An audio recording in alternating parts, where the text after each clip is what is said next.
क्या आप भी बनना चाहते हैं एक शार्क? खेलना चाहते हैं करोड़ों में इन योर अर्ली ट्वेंटीज? ये वीडियो देखिए till the end. Today we get for you a shark who talks about how to become one. Happy watch.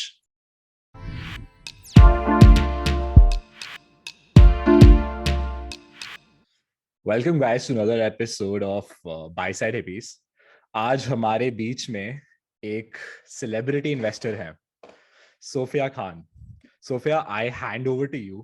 Can you briefly introduce yourself and tell us about your journey? What are you doing? What did you do prior to that? Where are you coming from? Yeah, so hi Aseem, hi everyone. So let me give a brief introduction about myself.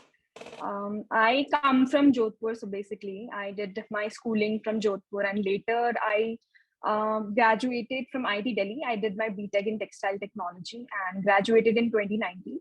And after that, post that, I joined L.E.K consulting straight out of college. And there I worked for 2 years. Basically, I worked across multiple industries. It was a great 2-year opportunity, a great 2-year stint. I learned a lot of things. It was quite good in that sense, and worked across diligence, across strategy cases, across market assessment. And then later on, I got an opportunity to work with Accel, and currently I have joined Accel in their investment team. So yeah, looking forward to answering all your question about whatever regarding the interview process. I know there's the whole startup ecosystem currently is booming a lot, and especially with Shark Tank India, there's a lot of awareness about how we see work and how all about equity valuation. So happy to answer any of your questions. So thanks, Sophia, for this introduction, and we're looking forward to have this really cool, fun chat with you today. So I wanted to first start with the basics, and I wanted to understand what is venture capital. ये किस चिड़िया का नाम है? Why are people going crazy about venture capital today? What is the difference between a venture capital and say private equity? ये क्या है? ये क्या चल क्या रहा है? Please हमें बताइए. A very, very valid question at this stage. So, like, very simply, if I try to explain, so suppose like if you are an entrepreneur or आपको अपना business शुरू करना है, and then for any business to grow at a rapid scale, you'll need money, you'll need funding to scale it. So basically, what venture capital does is they come in essentially at like a very early stage, like at a startup stage when the company is very new, so they need the capital. So they'll trade capital with some certain percentage of equity. So what is equity? Like certain percentage of ownership, they would trade it with the capital they need to scale it. Now there are like a lot of type of funding that you can get currently in the market. There are revenue based financing option, then there are other debt fundings and all.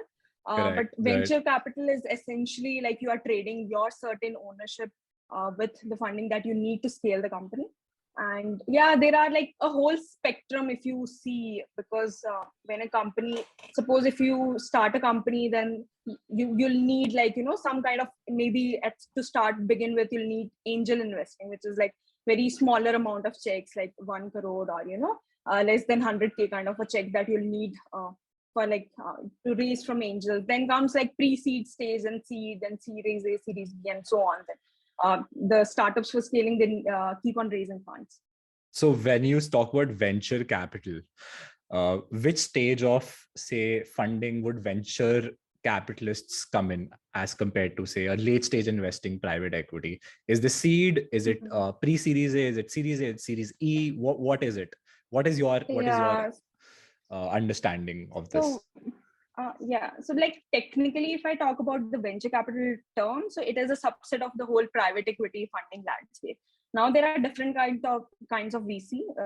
So like I am part of the early stage team at Accel, and early stage would typically involve like pre-seed, seed, and Series A. But it does vary from like fund to fund, from country to country. But it's essentially like these are the early stage, and there are late stage VCs as well. Like even Tiger, Naspers and all, they come later on beyond like Series B, C, D and all. And later when a company is a little bit well established and it's a little stable, then maybe like private equity will come in where there is less amount of risk, or maybe like more capital needed, more amount of work needed, where they'll come in and pick it up from there.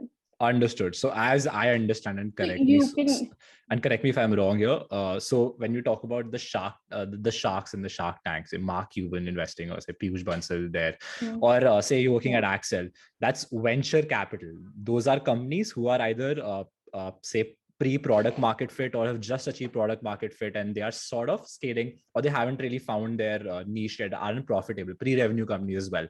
Or say they are growing very fast, they need expansion capital. So after venture capital comes growth equity, is my understanding as well, where you have these, as you mentioned, Tiger Global, or like I would say a lot of interesting players have come into space. TA Associates have come into this space in India. And late stage, of course, will be buyouts, like very big companies. So I assume you play in the early stage team at Accel, Sophia, right? So you are like one of the sharks. So all these all these sharks, I would classify them as angel investor, because they are individual investors. They have the money and they are investing in their own individual capacity and not essentially being associated with the firm or so, and especially the kind of check sizes they given. So I would more or less classify them as like angel investors. I get to know I'm talking to a very big person when the person I'm doing a podcast with says, हाँ 1-2 करोड़ का ही check होता है, ज़्यादा बड़ा नहीं है. And I mean 1-2 crore बहुत बड़ी चीज होती है, Sophia ji. But not if you ask Tiger. Yeah, not if you're a shark. So yeah, that's great. Thanks a lot for just helping us understand this whole space. Sophia, I am very curious to know why. So in consulting, I believe you worked with very big companies. You were part of L.E.K Consulting, very prestigious consulting firm in India, mostly into a lot of strategy and due diligence work across in the education sector and healthcare sector as well. So how did you come up with, why did you choose to switch from say working with say like management to like coming down and investing in this early stage startup ecosystem? What motivated you to switch? Yes, so while I was working with L.E.K, as I was telling you, I got amazing opportunity to work with clients across geography and across sectors. But it was always on the side of the thing where I'm at like a sort of 1,000 feet away, and I'm just advising company or telling them how to do this and how to do that, and I'm not really sure if that's actually being implemented on the ground or not. So and then like I just was very curious to like I got a few opportunity to work at like tech related companies, like EdTech cases few, and I was quite intrigued and wanted to move towards explore the whole startup ecosystem, and especially like the whole startup ecosystem booming like anything. And I always had that itch to build something on my own, and I wanted to move very closely. And I think what really helped me was this whole lockdown period, and I'm sure everyone had their own realization and had their own time when the cases are a bit low at L.E.K. So I had a spare time, especially with travel. I don't essentially had to like travel long hours. So that time I explored, there was this one MOOC course by NSR Cell. So NSR Cell is basically an incubation program with IIM Bangalore, like a very beautifully designed MOOC, do your venture program by Professor Suresh. And I joined that, and like my idea also got pre-incubated, and that sort of reinstated my desire to move towards the startup ecosystem. So yeah, understood. It's understood. pretty exciting. Yeah. So there were two catalysts. One, of course, the COVID, and second, that interesting MOOCs course you've done from IIM Bangalore under the leadership of a renowned professor. I would request you, Sophia, if you can maybe provide us the link to that MOOC course. So if an audience wants to take that course, they can easily go and access this material as well. So again, thanks for just providing this. Accel is definitely like a great incubation program. Even like a few of the good, amazing startups like Amagi have been incubated there. So definitely, if anyone wants to experience the incubation program, all the entrepreneurs, I would highly recommend. Understood.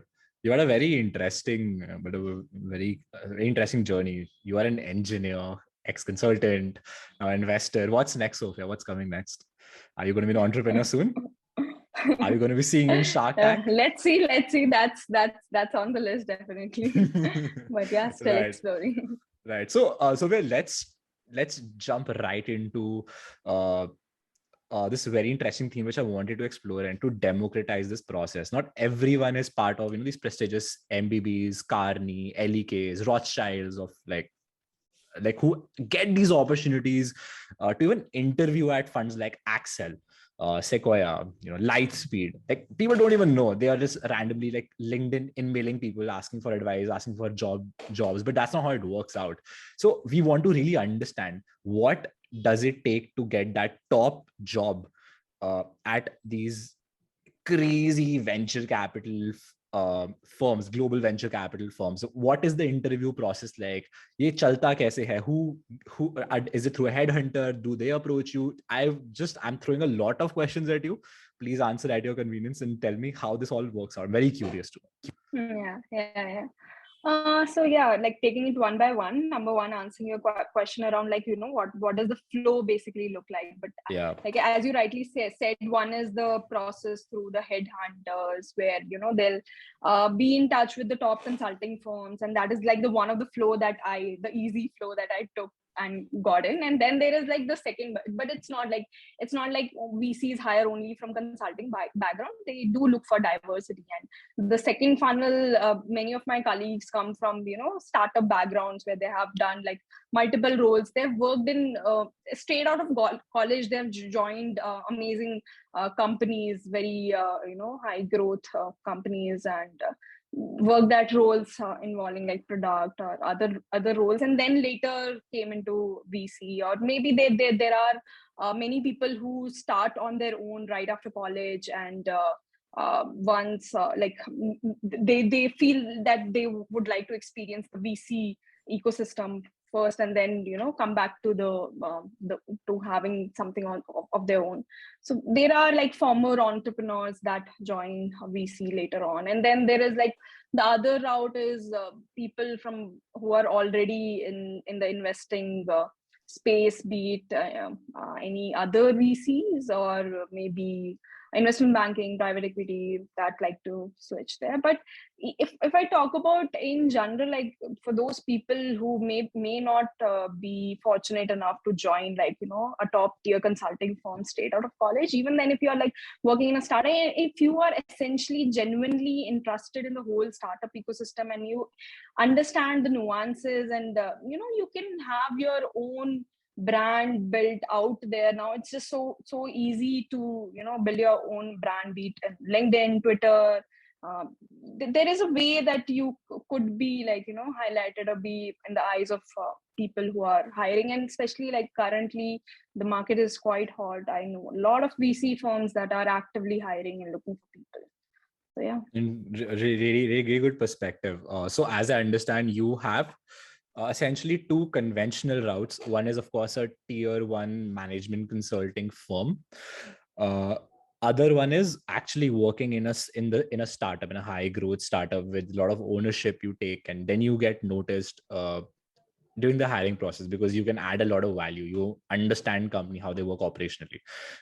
So yeah, that's a very thanks for just clarifying that. I happen to notice that in this whole Indian private equity space, you have more consultants than bankers who are basically getting these opportunities. And I was just thinking, and please correct me if I'm wrong here, like why does it happen? Then I just got to an understanding that there might not be enough banking jobs in India as compared to consulting jobs.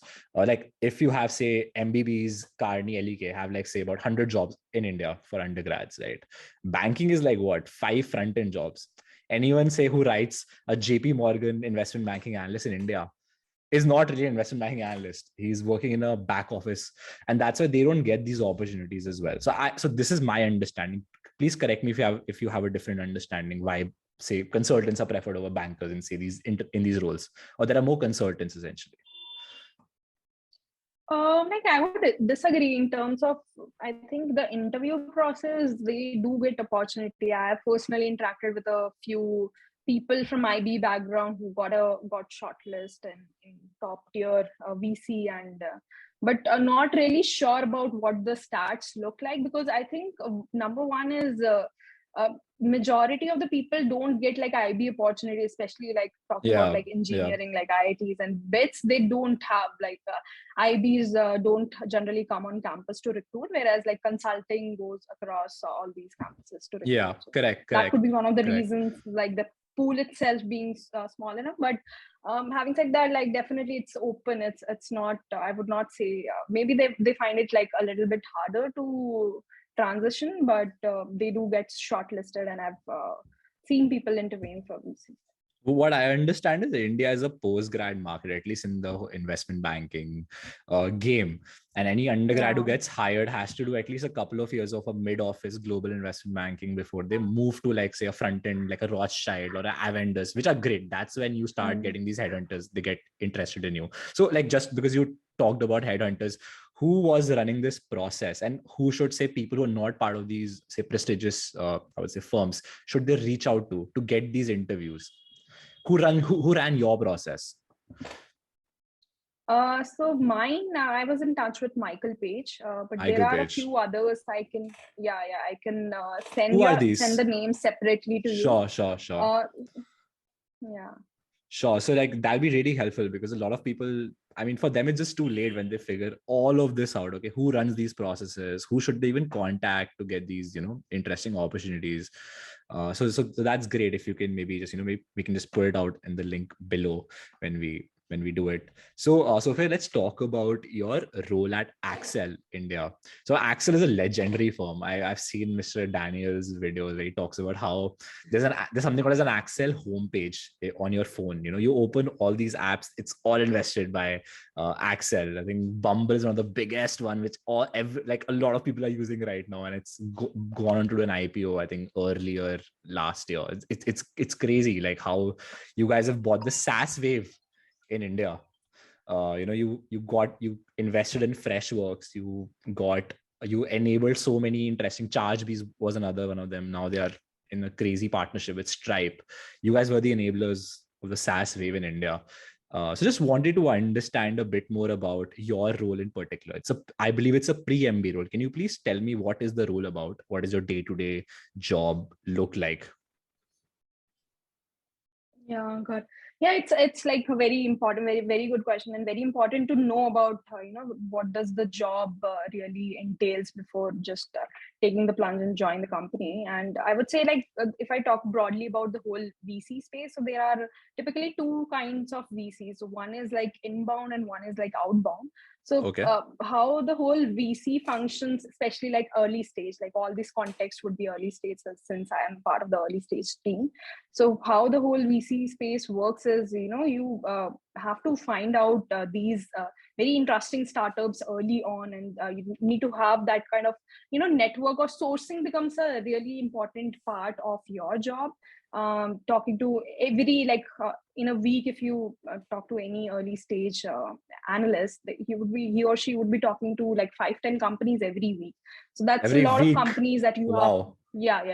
Yeah, 5 to 10 founders. That's like a lot of companies that have to source, and then you have to meet. So so if I talk about very like top tier VCs like Accel or Sequoia, so they have built that kind of a brand image over the years, that they do have certain advantage of good quality founders reaching out to them and wanting their money, their capital. So that I would classify somewhat as inbound driven. Whereas like if there is a new VC that comes up, then they have to put in a lot of work in like sourcing, because founders won't necessarily reach out to them. So that becomes more like a outbound driven. And then the then essentially the analyst role becomes more heavier towards like sourcing for these companies. Sourcing, So like correct. yeah, so then apart from like sourcing definitely is like a biggest part.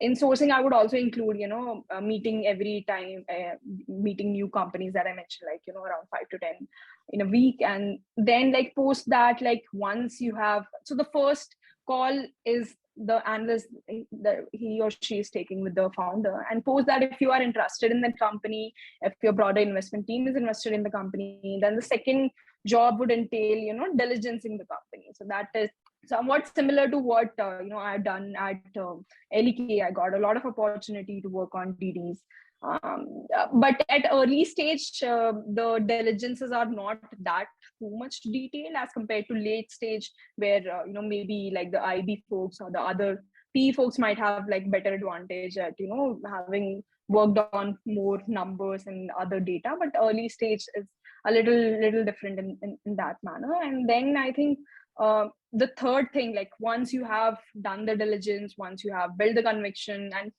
the amount of time of work depends on the stage of the company. If it's a seed versus series B kind of a company that you're looking at, what is the amount of capital that you're putting in.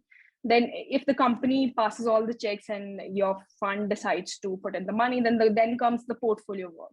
So this also works across VC, but at Accel it's also like one of the major major part of our role.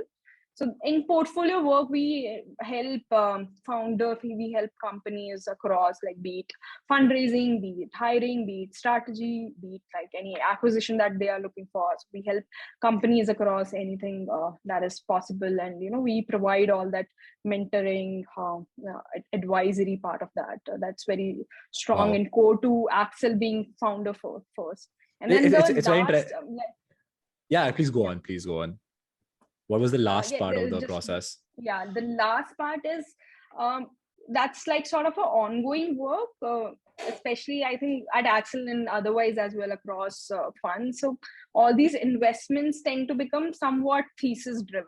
So you need to identify spaces, white space opportunities where you think a new company can really make it big, or whatever white space opportunities that you have in terms of your own funds portfolio company. So that becomes like sort of like a year-long activity that you are doing, building these thesis. Yeah. Understood. No, this is a really elaborate like understanding you've just given all of us who don't even know. They just say, oh, VC, very fancy job. But okay, there's a lot of it which involves sourcing. By sourcing, I mean you reach out to founders. There's a lot of on the ground hustling and networking involved when you have to do this job. It's not just sitting in front of a PowerPoint or an Excel evaluating numbers. There's a lot more to it. That's just the first step to even get people on your door. And I believe you've mentioned it just gets easier if you're in a fund like say Accel or a Lightspeed, because if you're there you've mentioned this concept of positive signaling. I think I'm using this term now, or network effects. So it's just that they don't know how it works out, but it's either because the VC is so good that founders come to them, or they have some secret recipe, which makes them identify say these interesting founders which others can't. So positive signaling works like this, right? The more amount of reputation you have, the better quality deals you'll end up getting and will be doing in the market. And like say funds who just start, they need to work harder. So for an analyst, the sourcing becomes even more in a newer fund as compared to a more established fund, I believe. And yeah, I think that's the understanding I've got from you, Sophiya. So it's just wanted to understand one thing: what sort of profiles? And I'm going to like position it a little differently. What sort of profiles should not apply to say venture capital firms who are not meant to do this job? That's a very, very interesting question. But Yeah. I think essentially, again, like talking about like early stage context, Yeah. um, if you are not a person who enjoys talking to founders, or if you are because or if you are, say, not a person who enjoys a lot of context switching, or you're not like very keen on the new trends that comes up and you want to like go really, really deep, so maybe then, especially like early stage VC might not be like the suitable job for you. So it's not all champagne and roses. It's a lot of hard work, and you need to really love your job to actually do these to carry out your day-to-day job, like sourcing, talking to founders, understanding their story, where they are coming from. So that's great, because a lot of people, at least, and I was also in the same boat. I mean, a couple of years back, I didn't have, say, access to this knowledge, and I just went after, hey, this is very glamorous, let's just go apply here, but this might not be the thing. This just might not be the job for me. I will most probably fail at the job because I'll not enjoy it in the first place. Yeah. So Sophia, tell me. Yeah, and I think I yeah. would like to add one more thing. The second point is, like, if you are a person who need like immediate feedback, because in general Yeah. in VC the feedback loop is very long, even for post MBA role. If you are an associate, you invest in a company, so it takes like, like minimum of 3 to 5 years to know if the company is successful or not, if the bet that you have taken is successful or not. So if you need that immediate feedback, then maybe like VC is not for you. Understood. So if now that you've actually touched upon your tenure post MBA role, now let me take you back to the pre-MBA role here. So how long is this role for across funds? Whatever is your best understanding of the tenure of the pre-MBA role, and what happens after this tenure gets over? Yeah, so there are like two kind of roles in the pre-MBA position. So one is the contract role, and the second is the track role. So in contract, essentially the duration of your stint is usually fixed. For example, in Accel, it is 2 years. In other firms, it might be 3 years. As compared to like, a VC where there is a track role, then you don't necessarily need an MBA to, get promoted. So you can just stay there. That's like a full-time role. So the contract duration varies across VCs, and typically it's around 2 to 3 years, and some VCs give extension of around like 6 months as well. Understood. And you are part of the contract role, which is for 2 years, and after that, what is the expectation of Accel from their pre-MBA analysts once they complete this 2-year stint? I wouldn't say like expectation from Accel is anything. Like usually the people themselves are quite driven, and they already have the clarity of what they want to do before they even join like Accel.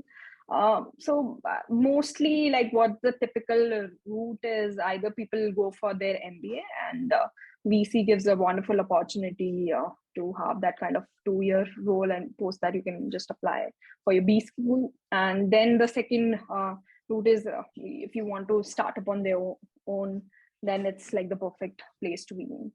Understood. Now let's come to the most juicy question of this podcast, Sophia. How do you prepare for these interviews? Okay, so there is no secret recipe, no straight answers, but I'll just tell you what all I know from my experience. So like you need to really understand like the VC space, the whole startup ecosystem, early stage investing. It's very, very much first principle thinking. So the basic thing that you need to definitely do is like, read as much as possible. Read about all the unicorns that are there in India. What were their success factors? What were their initial starting years looked like? What they worked on? What is the market that they're working on? So all these things, and there is a lot of material now. And even if you see like Accel has its own podcast, Seed to Scale. And then like just listen to all these great founders speaking and talking, and try to understand really what is behind that company's performance, or what are the key success factors. So one is definitely like read as much as possible.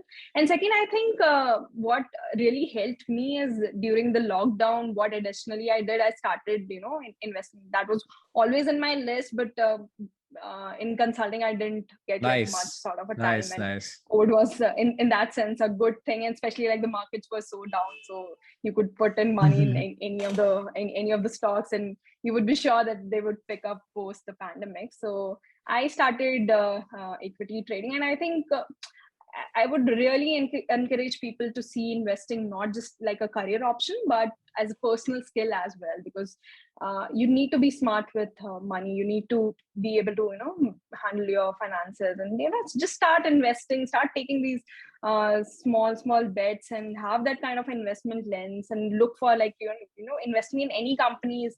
You would find so many material out there, and look at the company's annual reports, read about it. If a company is going IPO, read about the whole report. So yeah, that really helps now. Like even the crypto space really booming. Any kind of investing, there's just so many option trading, anything. Just try to build that investment muscle for your own good. Guys, if you're listening this, okay, you need to start investing now. If you want to be like Sophia, want to be working in Accel or Lightspeed, you need to start investing now. Learn investing. Sophia, I was very curious to know. Do you like reading in general? Yeah. What is one book you would recommend on, say, early stage investing, which will just give people, say, like some perspective, starting point? What is your favorite early stage investing text book? So like there's not like I read a lot of books around around these entrepreneurs, like Shoe Dog by Phil Knight. It's an amazing book to Yeah. understand. It's great. It's great. Yeah. There is one thing that you need to understand: how a founder is thinking, to be able to really empathize with them, what their journey looked like, what all they Yeah. go through. So then you can read about a lot of these stories around Netflix or um, other companies that have made really big. And the second thing is, if you really want to read about like how investing works, so there's like this one book by Pat Dorsey that I really like, which is the 5 rules for successful stock investing. So maybe that you can get started with that, and that would help you to as well get started on your personal investing journey as well. Understood. I personally like these founder stories. One of my favorite books till now has been The King of Capital. I've also read Whatever It Takes. It's by Steve Schwarzman, the guy who started Blackstone, like when KKRs and like they all were ahead of them. And it's about, it documents, how this guy, brilliant guy, how he thought about he needs to be the best, and how he overtook these giants and became the biggest private equity shark there is today existing. So I loved that book. That was really inspiring to just read, and how he built his whole empire. Coming back to building an investing lens for the early stage investing.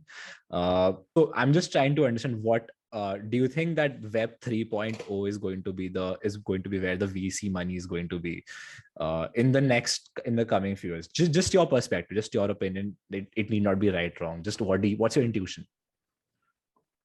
Yeah, no, definitely. Accel has been actively investing in the crypto space. We have like specially hired analyst who looks at crypto Wow. alone. And yeah, we have a lot of team wise, a lot of bandwidth being allocated to the crypto. We have a global thesis as well. So yeah, a lot of action definitely is happening in the Web 3.0 space. And yeah, I would highly encourage people to just like start with investing, flirt a little bit with crypto, and yeah.